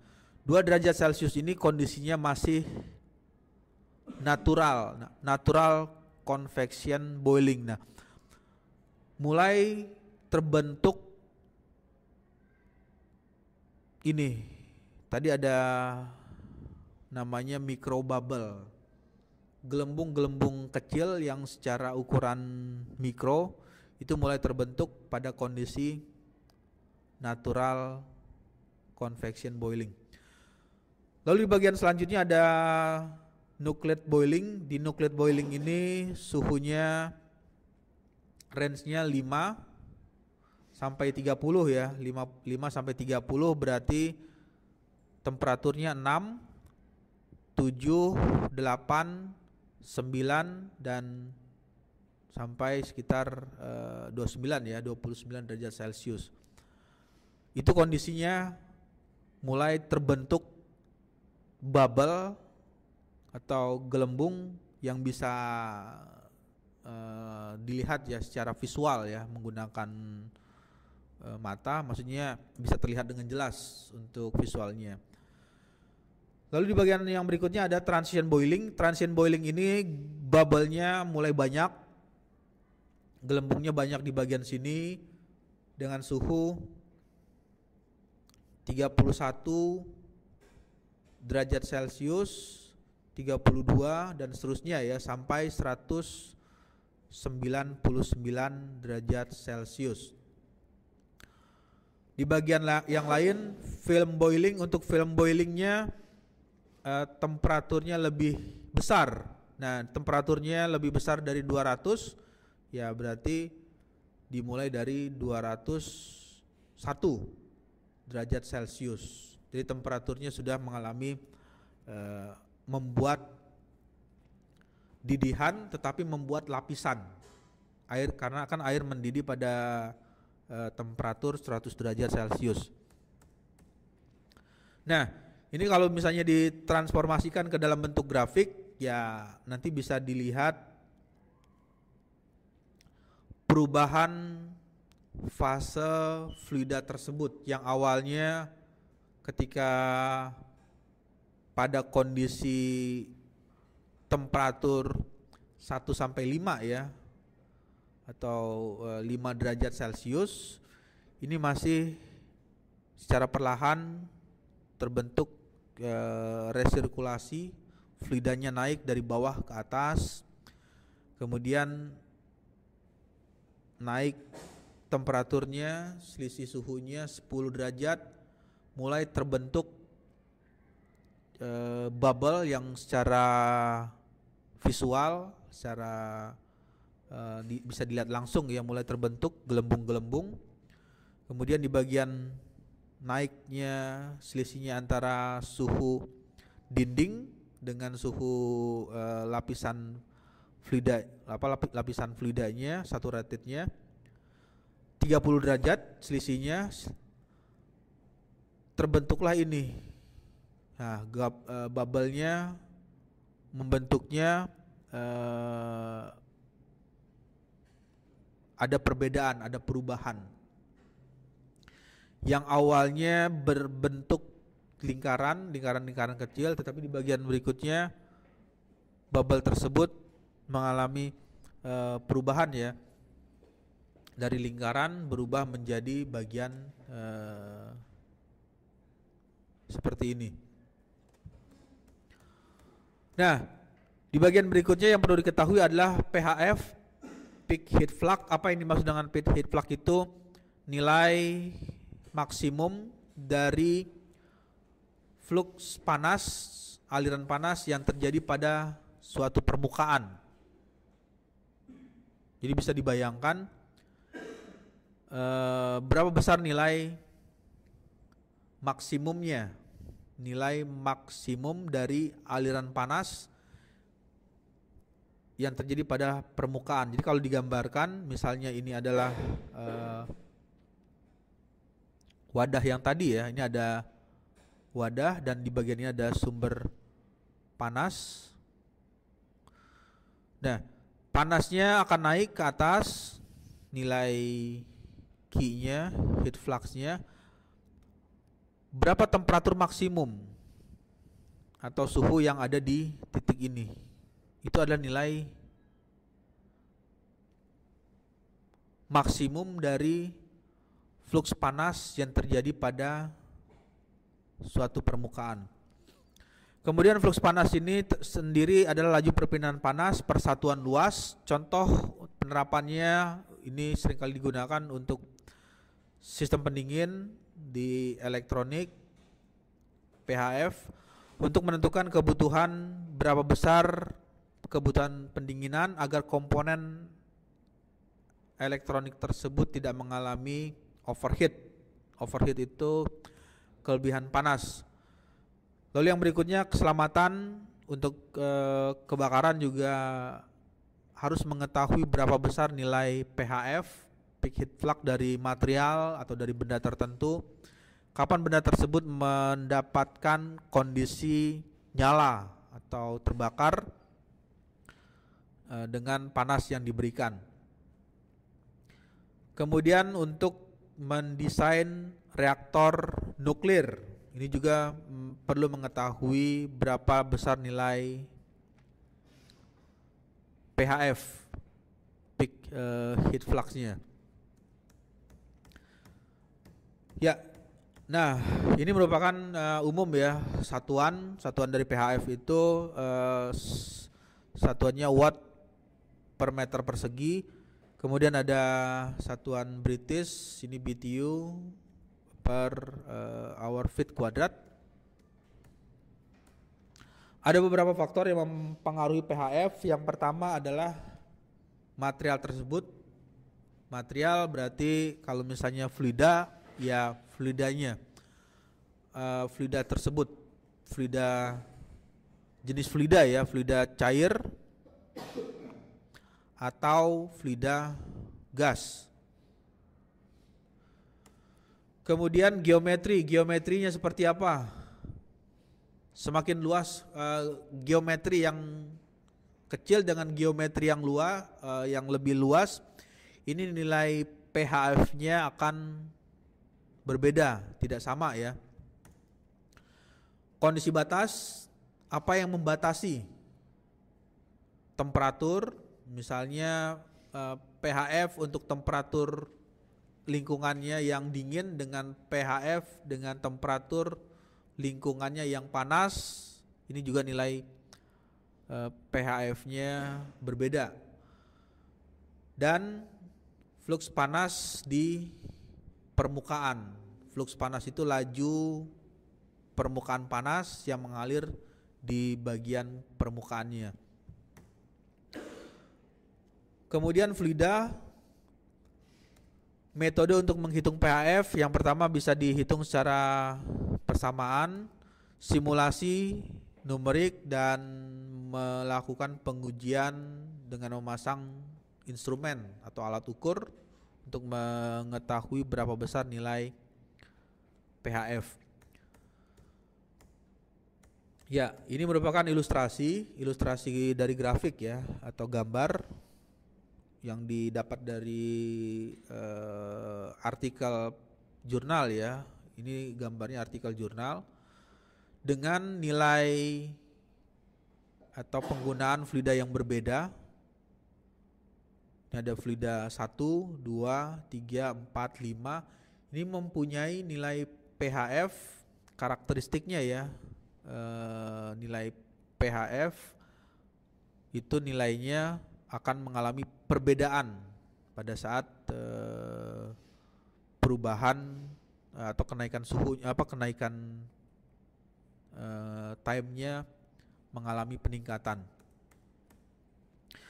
Nah, di bagian berikutnya ada faktor friksi atau perpindahan kalor secara konveksi. Yang diperhatikan di bagian ini adalah nilai koefisien gesek, friction point ya, koefisien friksi atau koefisien gesek. Bagaimana koefisien gesek itu bisa keluar ya? Karena ada faktor pergesekan di bagian sini. Ini di bagian ini. Ketika fluidanya mengalir, ada terjadi gesekan antara fluida dengan dinding. Ini dinding ya, atau wall. Nah, ketika wall tersebut mengeluarkan panas, maka dia memberikan friksi atau gesekan di dinding tersebut. Gesekan di faktor ini diartikan ukuran seberapa besar gaya gesek terhadap permukaan padat. Jadi ini permukaan padat itu ya dindingnya, permukaan padat terhadap aliran fluida yang mengalir. Sehingga bisa dituliskan persamaan untuk mengetahui nilai CF, koefisien friction ini bisa dicari dengan mengetahui terlebih dahulu berapa besar nilai tegangan geser. Jadi di bagian ini ya, ini ada perubahan tegangan geser. Jadi perubahan tegangan fluida yang mengalir di dasar dengan yang ada di permukaan yang lapisan berikutnya. Itu berapa besar nilai shear stress atau tegangan geser di fluida tersebut. Jadi tegangan geser itu enggak hanya ada istilahnya di mana tuh, di material ya. Kalau di mata kuliah MKM ya, mekanika kekuatan material atau kinematika ya, dan dinamika, itu juga ada shear stress atau tegangan geser, tetapi kondisinya itu untuk material yang padat. Tapi kalau di bagian ini perspektifnya itu untuk materialnya itu adalah fluida. Berapa besar nilai shear stress atau tegangan geser di permukaan fluida tersebut. Lalu nilai densitas fluida juga memberikan pengaruh terhadap besarnya koefisien konveksi. Kemudian kecepatan aliran. Berarti kalau kecepatan aliran ya nilai ini berapa besar nilainya. Jadi kalau nilainya 5 meter per second, misalkan dinaikkan 10 kali, berarti 50 meter per second, jadi 50 kali. Nah, pasti nilai CF-nya akan mengalami perubahan. Jadi untuk menurunkan atau menaikkan koefisien friksi itu bisa juga merubah nilai kecepatan fluida yang bertiup, itu juga memberikan pengaruh terhadap nilai CF-nya. Bagian berikutnya adalah bagaimana asal-usul gaya gesek dalam aliran konvektif ini. Yang pertama, karena ada boundary layer, lapisan batas di fluida tersebut, ada lapisan batas yang terbentuk pada fluida, menyebabkan kecepatan fluida berubah secara tajam di dinding yang awalnya di titik sini ya, pas di atas permukaan dinding, ini nilainya 0. Kemudian semakin ke atas nilainya berubah, misalnya dirubah ke dalam bentuk kuantitatif, naik menjadi 4, 6, 8, 10, 12, 14 dan 14. Nah, ini adalah kecepatan maksimumnya. Tegangan geser muncul karena adanya perbedaan kecepatan. Shear stress atau tegangan geser tersebut pada saat fluida tersebut mengalir dari kiri ke kanan, ini terjadi karena adanya perbedaan kecepatan antara lapisan 1, layer 1 dengan layer 2, layer 3 dan seterusnya. Jadi secara fisik dan empiris ada hubungan kuat antara gesekan fluida dan perpindahan kalor yang seringkali dipahami sebagai lapisan batas. Sehingga ini bisa dianalogikan hubungan antara nilai koefisien friction dengan nilai koefisien perpindahan panas konveksi dan bilangan non-dimensional Nusselt number. Bisa ditulis nilainya Nusselt per RE ya, bilangan Reynolds number pangkat setengah dikali dengan PR. PR itu Prandtl. Ini kalau di zoom apa namanya dengan PR? PR itu singkatan dari Prandtl number. Ini merupakan bilangan non-dimensional semuanya. RE bilangan non-dimensional, Prandtl number juga bilangan non-dimensional. Untuk NU ya, Nusselt number juga ya, merupakan bilangan non-dimensional. Apa yang bisa didapat dari konsep ini? Yang pertama, jika gesekan fluida tinggi, CF besar, maka perpindahan panas juga mengalami peningkatan dengan bertambahnya kenaikan nilai H. H itu adalah koefisien perpindahan panas secara konveksi. Jadi pada saat gesekan fluidanya atau pergesekan fluidanya itu meningkat, maka koefisien perpindahan panasnya juga akan mengalami peningkatan. Artinya pada saat aliran fluida laminar dengan aliran fluida yang turbulen, yang menjadi pertanyaan, kondisi apa yang gesekannya paling besar, aliran laminar atau aliran turbulen?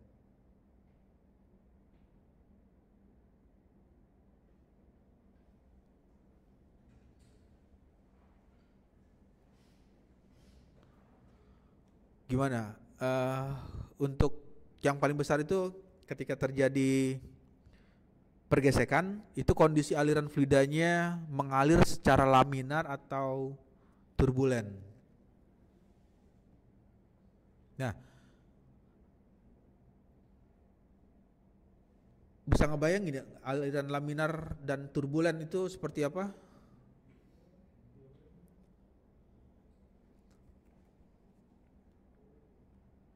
Kira-kira apa jawabannya? Laminar atau turbulen?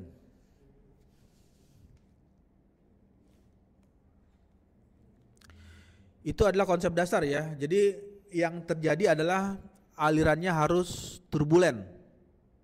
Ketika alirannya turbulensi, maka nilai koefisien perpindahan panasnya mengalami peningkatan. Jadi kalau misalnya ngalirnya laminar flow, nilai ini ya, nilai H-nya ini tidak mengalami peningkatan. Kenapa nggak mengalami peningkatan? Ya karena tidak terjadi pencampuran antara layer tadi, lapisan 1, lapisan 2, lapisan 3, lapisan 4 dan seterusnya ya sampai seberapa banyak layer yang terbentuk. Nah, karena adanya turbulensi maka terjadinya resirkulasi. Resirkulasi itu yang menjadikan lapisan tersebut bercampur, menyebabkan nilai koefisien perpindahan panasnya mengalami peningkatan. Nah, ini konsep dasarnya untuk heat transfer, perpindahan panas. Yang diinginkan itu kalau misalnya nyampurin panas supaya cepat, menghasilkan, bagaimana caranya menghasilkan aliran turbulen. Tapi kalau misalnya ini dibawa ke misalnya aerodinamika ya, teknik aerodinamika, yang diinginkan bagaimana mendesain kendaraan yang alirannya mendekati atau menghasilkan aliran yang laminar flow. Kebalikan, jadi kalau untuk panas supaya koefisiennya naik, berarti bagaimana mendesain turbulensi tersebut terbentuk. Tapi kalau misalnya untuk aerodinamika, bagaimana mendesain bodi atau bagian tersebut menghasilkan aliran yang laminar flow. Jadi kalau aerodinamikanya menghasilkan turbulent flow, ya justru bukan itu yang diinginkan. Yang diinginkan menghasilkan aliran yang laminar. Nah, ini kembali lagi ke bagian ini. Di bagian ini dalam desain penggunaannya untuk penukar panas atau pendingin permukaan menghitung CF. Yang pertama dapat dipergunakan memperkirakan hilangnya energi mekanik atau yang biasa dikenal dengan pressure drop, berapa besar nilai pressure dropnya. Menentukan efisiensi perpindahan panas. Efisiensi perpindahan panas semakin tinggi, CF-nya biasanya juga tinggi nilai efisiensi. Jadi ini ada hubungannya atau relevansinya terhadap nilai efisiensi. Jadi pada saat nilai CF-nya meningkat, maka efisiensi yang dihasilkan dari sistem tersebut ketika memanfaatkan energi panas, maka energi atau efisiensinya juga mengalami peningkatan. Kemudian pada aliran pada aliran turbulen, bukan laminar ya, ini pada aliran turbulen, CF-nya nilainya lebih besar, konveksi lebih kuat dibandingkan dengan aliran laminar. Jadi yang diinginkan nilai CF-nya menghasilkan nilai yang besar. Kemudian alirannya adalah aliran yang turbulen. Itu konsep dari perpindahan panas yang terjadi secara konveksi. Bagaimana membuat heat flux, laju aliran kalornya bisa mengalir dengan cepat ya nilai heat fluxnya. Nah, apa yang bisa disimpulkan? Yang pertama, koefisien gesekan atau biasa dikenal dengan nama singkatannya CF mencerminkan seberapa besar resisten atau hambatan yang diterima oleh aliran fluida tersebut terhadap permukaan. Karena perpindahan kalor konveksi terjadi dalam boundary layer di lapisan batas sama dengan gaya gesekan. Semakin besar CF, semakin besar pula laju perpindahan konveksinya. Jadi pada saat nilai CF-nya ini meningkat semakin besar ya, maka laju perpindahan panas atau heat flux-nya juga mengalami peningkatan nilai heat flux yang terjadi secara konveksi. Oke, ini merupakan bagian hubungan antara friction, koefisien friction dengan bilangan RA, Reynolds number-nya. Untuk kondisi yang di sini kebaca nggak ini tampilannya? Untuk garis yang putus-putus itu laminar flow. Kemudian untuk yang ini adalah turbulent flow. Nah, antara garis putus-putus dengan garis tegas ini memberikan arti bahwa Untuk bilangan Reynolds numbernya 10 pangkat 5 100.000 ya. Ini kalau misalnya ditarik garis ke atas, nah maka nilai koefisien frictionnya itu lebih tinggi jika dibandingkan dengan aliran laminar laminar flow ya. Kemudian yang bagian berikutnya adalah hubungan nilai CF, koefisien friction, nozzle, H ini koefisien perpindahan panas konveksi terhadap bilangan Reynolds number. Nah, nanti bisa memahami dari bagian ini untuk CF-nya jika di bagian ini nozzle ya. Ini nozzle number. Ini kalau di zoom dibesarkan, yang simbol persegi ini untuk nozzle number, segitiga itu untuk koefisien perpindahan panas, lingkaran ini untuk koefisien gesek. Untuk koefisien yang ini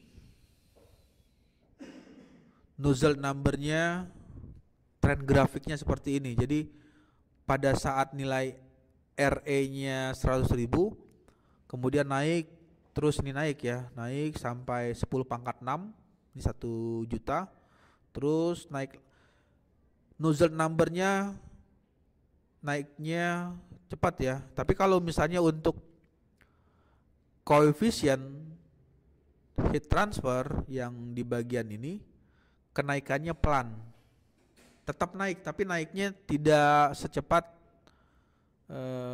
bilangan nozzle numbernya. Begitu juga koefisien geseknya, juga mengalami peningkatan, tapi meningkatnya itu tidak secara signifikan jika dibandingkan dengan bilangan nozzle numbernya. Oke, sampai sini ada pertanyaan atau ada yang mau ditanyakan? General, jadi kalau fluidanya berubah, diganti, misalnya menggunakan minyak, nah ini tren grafiknya atau bentuk grafiknya pasti akan mengalami perubahan atau perbedaan ya. Jadi nanti bisa saja di RE Reynolds-nya 10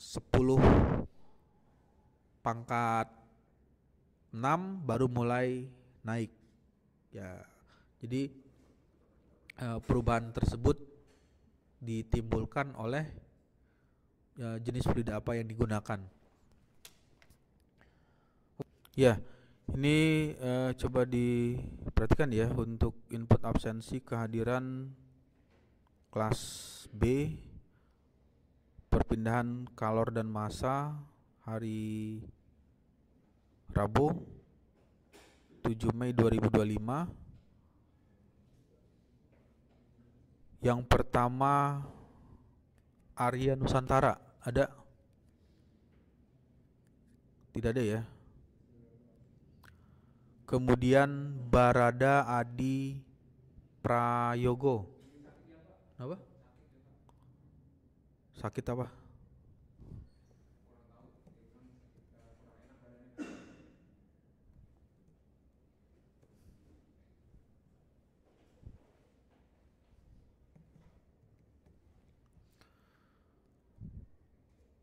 Lalu yang berikutnya Immanuel. Hah? Di luar kota, di mana?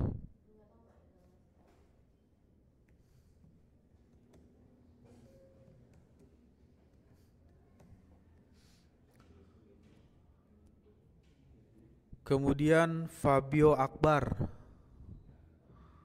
Fahrullah, Fadil Muhammad. Tidak ada ya. Fahrul Rizal Ramadan, Fauzan Rizky, Margaret, Berikutnya Maulana Ihsan, tidak ada ya. Kemudian M. Rido Hafiz. Hah? Izin ke rumah sakit.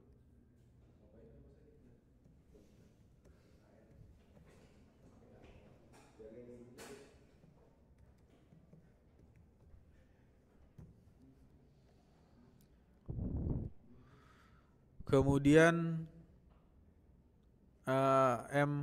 Muhammad Haikal Akbar. Berikutnya Muhammad Fadil Hilmi, Muhammad Haidar Faras. Ada. Berikutnya Muhammad Khairi Ramzi. Kemudian Muhammad Raditya Wisnu Mukti.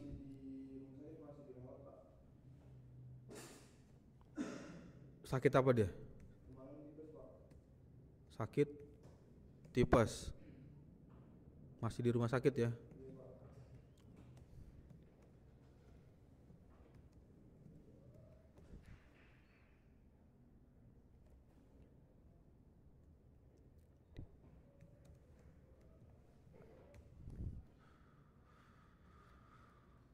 Berikutnya Muhammad Sakti Pramana, Nafi Gibran.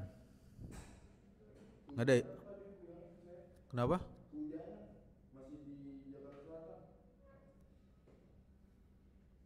Kehujanan.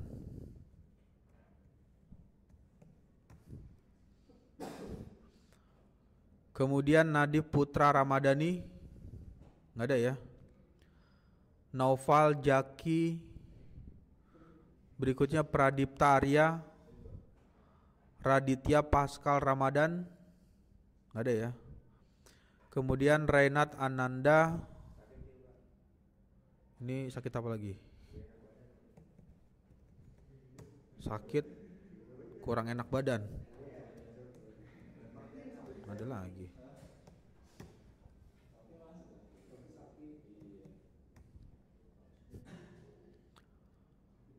Kemudian Robert Sebastian. Terakhir Samuel Christian Dwi Cahyo. Ada. Ya, ini adalah input absensi kehadiran untuk mata kuliah perpindahan kalor dan massa kelas B Rabu 7 Mei 2025 ya.